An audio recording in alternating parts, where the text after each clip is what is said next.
Ever felt like the hardest part of going to the gym is just walking through the doors? You're not alone. Gym anxiety, or gym intimidation, is a common struggle, especially as people return to gyms post-pandemic.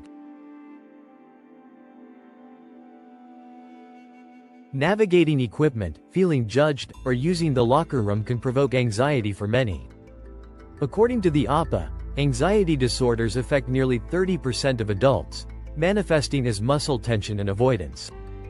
Exercise benefits both physical and mental health, but gym anxiety can be a significant barrier.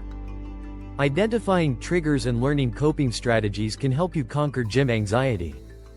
Beginners often feel intimidated, wondering if others will judge their appearance or abilities. Switching gyms can also provoke anxiety due to unfamiliar layouts and routines. Struggling with equipment or feeling uneasy in crowded spaces are common triggers.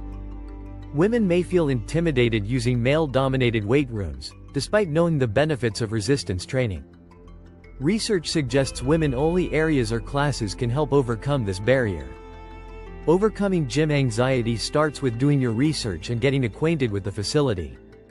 Start slowly, setting small, manageable goals for your initial visits. Hiring a trainer, even for one session, can boost your confidence and knowledge. Going with a friend can provide comfort and support, making the experience less daunting. Group fitness classes can alleviate anxiety by providing structure and community. Planning your workouts in advance can reduce uncertainty and help you focus. Deep breathing and positive thinking can help manage overwhelming feelings. The more you go, the more confident you'll become, making it easier over time.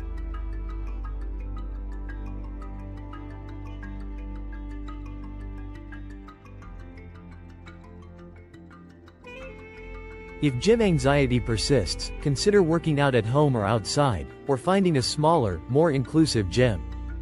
Remember, everyone was a beginner once. Your health and well-being are what matter most, and you belong where you feel comfortable.